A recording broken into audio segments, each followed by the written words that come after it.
going on, everyone? It's Bowles, and welcome back to another Manchester United match reaction. So, Manchester United get the job done in the end 3-2. It made a lot more nerve-wracking than what it probably should have been before we were getting... Hang on, just adjusting that. Sorry, that should have been done before. As I said, yeah, should have been a lot of a more convincing win, I guess. A lot of frustrating things anyway, but we got the win anyway. So, but before we get into all the match reaction, everything, make sure you leave a like on the video and subscribe to the channel if you haven't already. All support's much appreciated. Turn notifications on so you miss when I go live in the future, and also all my social media links are in the description below. So, Sheffield United scored 5 goals all season, and we conceded 2, and both of the goals were so avoidable. We go down within the first 5 minutes because of what was it? We'll win the first 10 minutes anyway. I can't actually remember what minute the goal was, but just a poor mistake, just like passing around the back yet again and just getting it, and then just Maguire passing back to Henderson. I don't know what Henderson was trying to do, and then I can't even remember who the guy that won the ball, but then McGoldrick put it in, and we were down, and then you're just thinking, here we go again. It's another West Ham, another Southampton, another Brighton, another game where we should be taking the ascendancy and at the start of the game, and then we go down and we're going to have to come from behind. And thankfully we did that. Thankfully we came from behind. We were able to score, obviously, goals. Rashford today, I'm always quite critical of his finishing, but I think today he finished off his chances. He obviously had a couple of other chances where he probably could have done better, but he put 2 really good chances away, especially that first goal. That touch that he did to bring the ball down and then thunder it into the net, it was great. And then obviously the second goal, I know it was sort of at the keeper, but still the power on it. The keeper was never really going to get Ramsdale was never going to save it. So great to see him performing well and getting back to some good form. I think Martial played quite well up front as well. I think Martial was so important to the way we play because he's so good at holding the ball up and just getting everyone involved around him. And I know that he doesn't necessarily score all the goals, and a lot of people are critical of him because of that. But I think he is very, very good in terms of linking everyone in into the game. Dirty Jerky, Liverpool still top, #winning. Yeah, I think Liverpool or Tottenham. I think that game last night could come to be a very important result for Liverpool in terms of the title.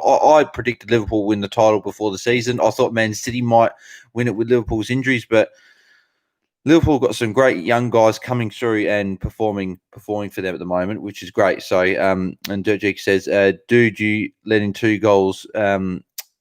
Shot performance. Yeah, it wasn't the best performance, but we're getting quite lucky with obviously some results. But hey, I guess you've got to get some results to sort of stay in and around. We're not going to win the league. We're top 4 is more of a realistic goal, I think.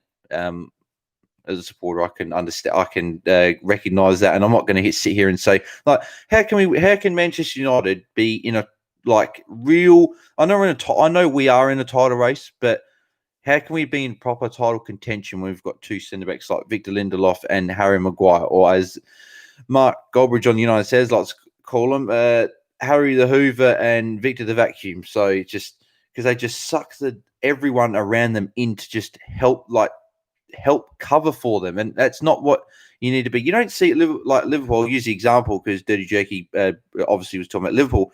You don't see Trent Alexander-Arnold and Andy Robertson being sucked into the centre as essentially other centre backs because Joe Gomez and Van Dijk or whoever they've got playing there at the moment, like filling in like the younger kids and that. You don't see them getting, and even the seniors, you don't see them all sucking in to try and help them. They play the same way. They play the same philosophy. It's the same formation every week. It's consistent. You don't see, and that's the thing that's frustrating about last week. You don't see Man City going to Anfield, and you don't see Liverpool playing a back 5. They play their standard formation every single game, and unfortunately, we just don't do that. We just tinker around with our formation every week, and I would like to see consistency. And we definitely need another centre-back because we need a quick centre-back next to one of Lindelof or Maguire. I think both could be solid on their own next to someone quicker.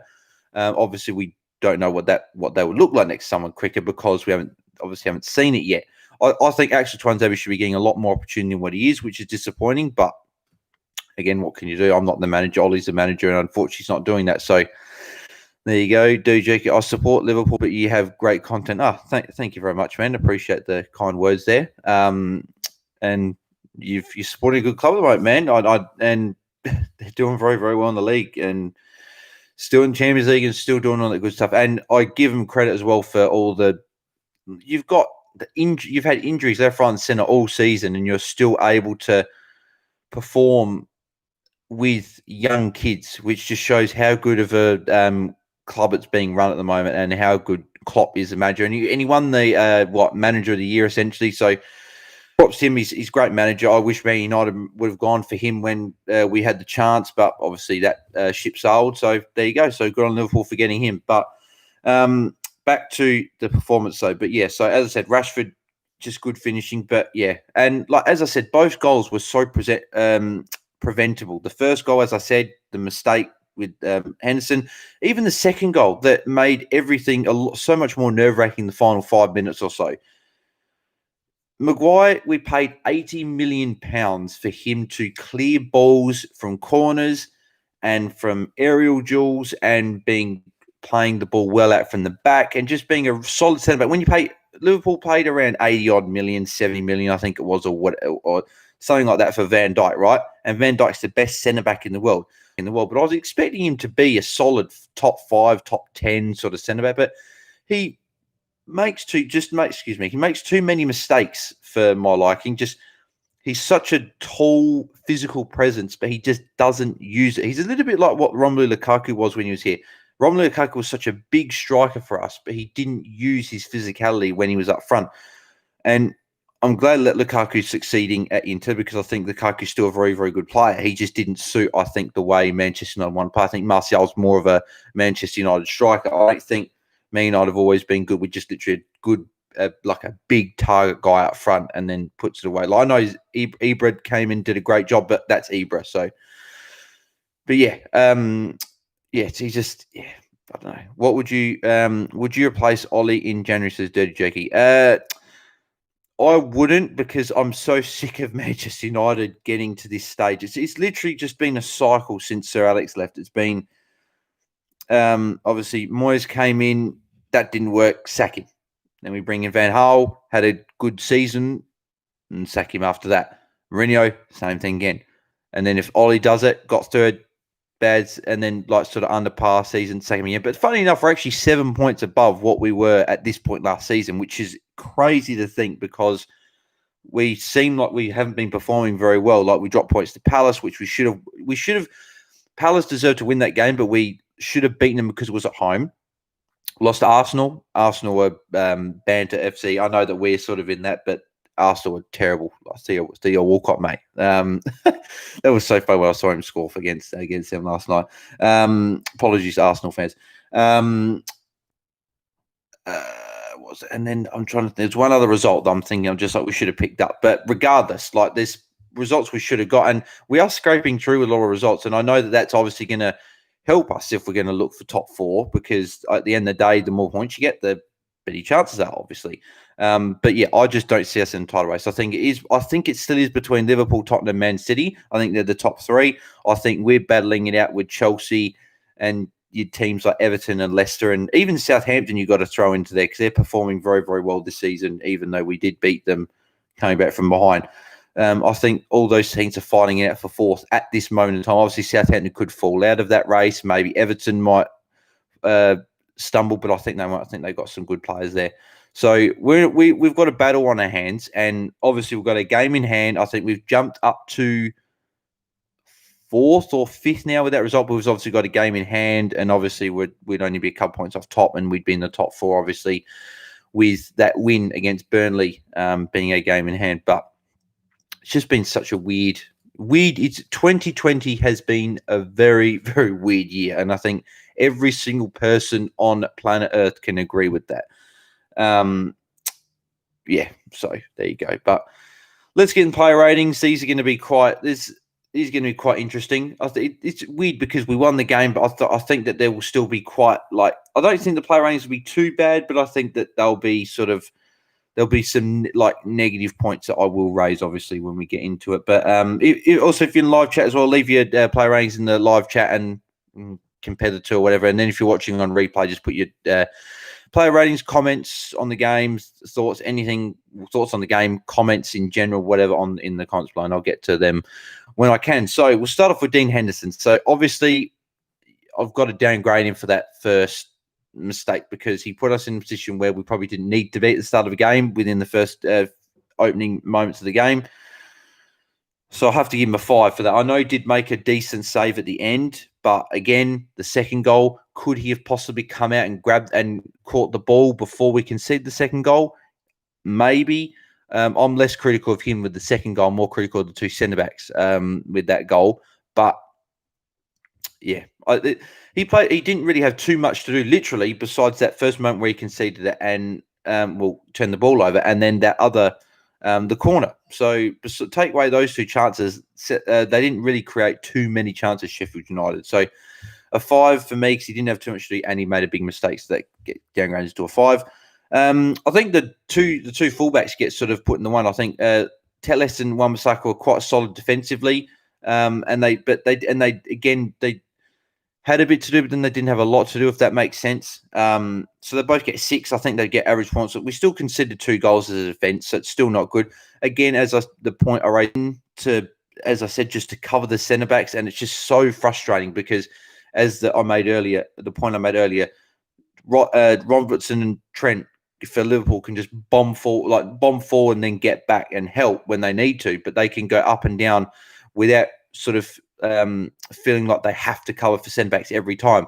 Same with Man City when you've got Cancelo and Walker or whoever, or Mendy or whoever's playing at their left-back spot.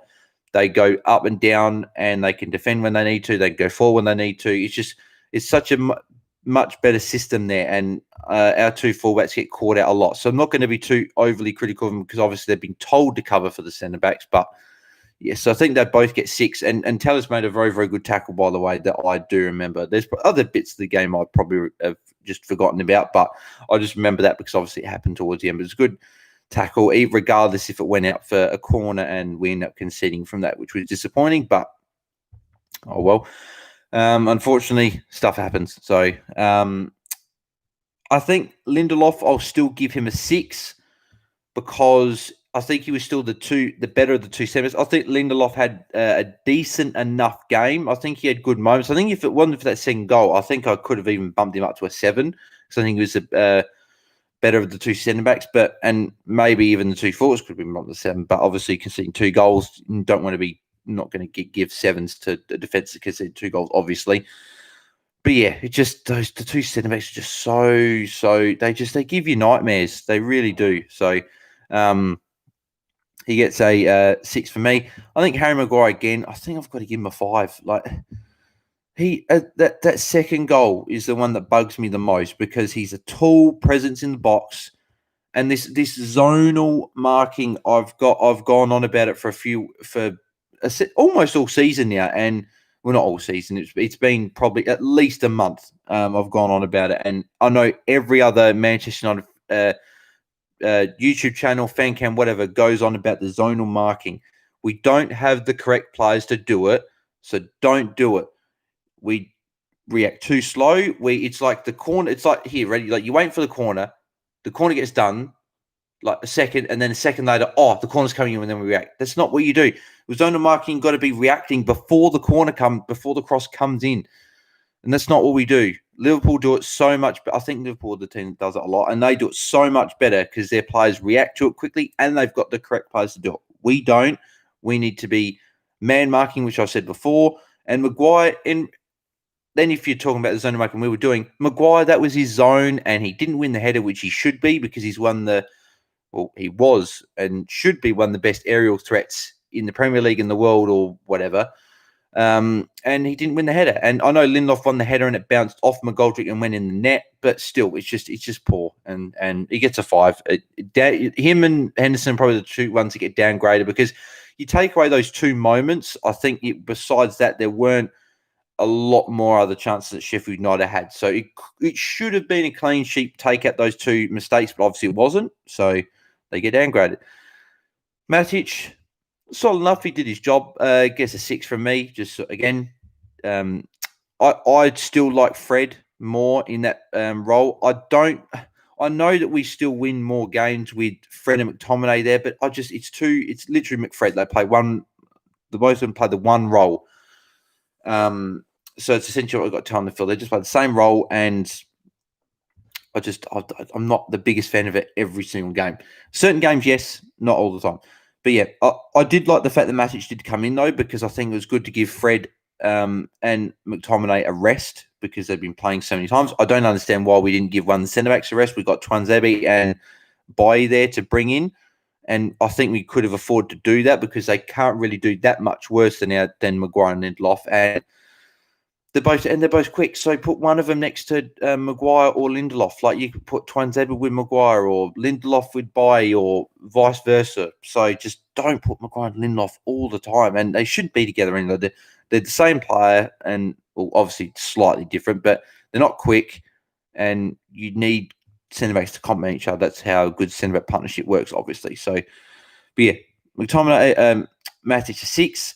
Pogba, I'll give a 7. I think Pogba played very, very well. And a point I want to make about Pogba is, right, so obviously he came in after the last game and said that I'm still committed to the club and all that stuff. So which is great. It's better late than never, I guess. He probably should have done it when Raiola just first made the comments. He should have said it before the Leipzig game because you never know, that might have changed something. Probably not, but because we still have poor defensive mistakes. But the thing I'm impressed with Pogba is the fact that he's still playing for the shirt. And I know that it's easy to say that here, but it is, if you are wanting to leave somewhere, it is difficult to still have the will to perform for that team or perform for your job or whatever. Obviously, I don't agree with what happened, what's said, but I've moved on, and I think we have to. I think we all know that he's going to be leaving in. I don't think he'll leave January. I think everyone knows he'll be leaving in the summer. So if he can just perform for the rest of the season, then when he leaves, obviously it'll be a little bit sour because he probably shouldn't have said what he said. But then again, you could, if you want to be in the Paul Pogba moment, you could say that he was wanting to leave for a while. But I'm still not. I'm still angry at Pogba for what he did. But I moved on. And then we'll sort of shake hands. I won't shake his hand, obviously. I'm here. I'm not going to shake his hand. But shake hands and say, thanks for your service, Paul. Good luck with your future endeavours. And thank you for performing for us for the season and for your career at Manchester United, which I think is what will happen. And I think he played very well today. He's just his part. You can, the quality and the his ability is there for everyone to see. It's just he just doesn't want to be here, but he still performs even when he doesn't want to be, which is great. And hopefully he can help Manchester United get into top 4. And if he left on that note, that'd be a lot better. Obviously, that would sort of make people probably forget not fully forget, but probably sort of put that a little bit to the side and say, you know what, you said that, but you helped us get top 4. So hopefully that's what happens anyway, because that's, at the end of the day, that's what I want, and that's what all other Manchester United fans want. They just want Manchester United to succeed and get it back in to the Champions League, and hopefully not get knocked out in the first goddamn round yet again. So yeah, Paul Pogba 7, Bruno a 6, but a decent 6, not like a 6 like you were just average. I think it was a bit close to a 7, but I don't think I could have quite given him a 7. I think he again had his moments, had some good passes, some put through, like you had the forwards quite a lot. But again, just obviously not that same sort of level performance that he has done in other games, which is it's funny because like most people, the way he played, say, probably give him a 7, but it's just Bruno sets such a high standard. You've got to sort of adjust the way you think with Bruno, which is funny because he's just that good.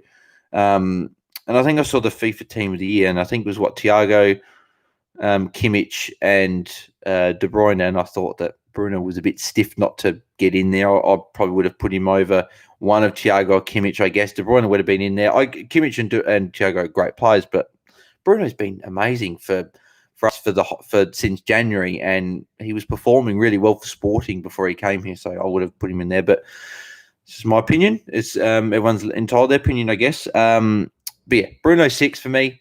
Just not his absolute best game he's had, but not his worst either. He played solid.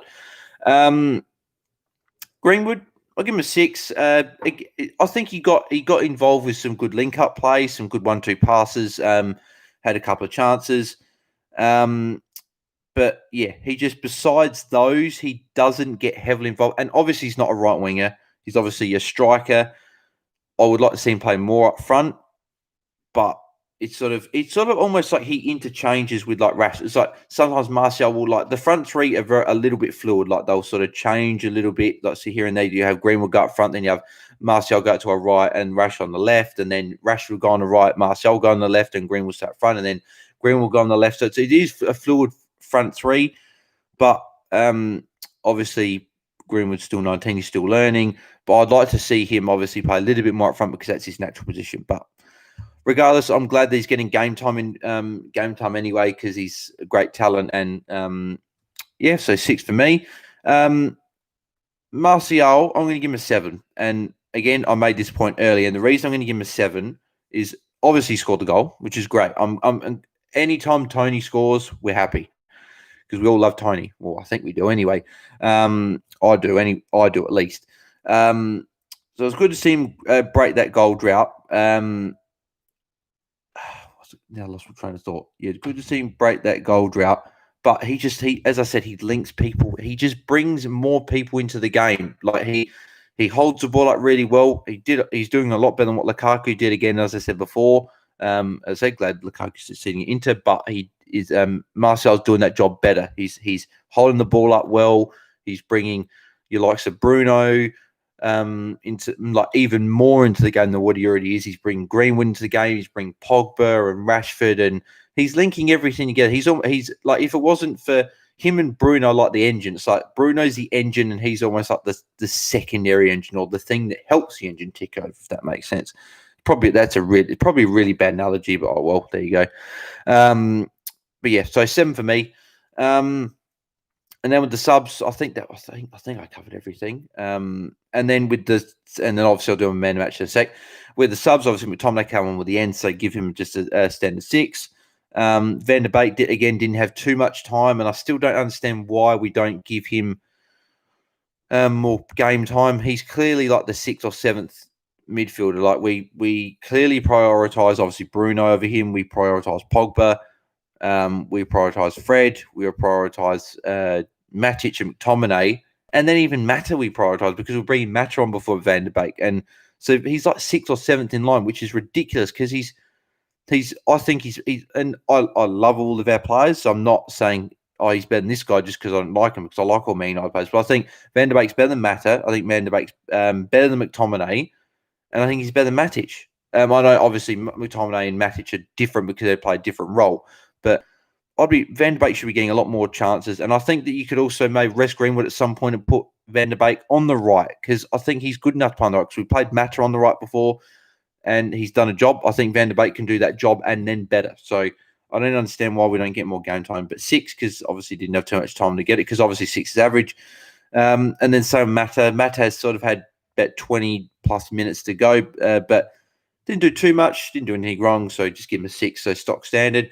And I think you give Ollie a 6 as well. I think there's still defensive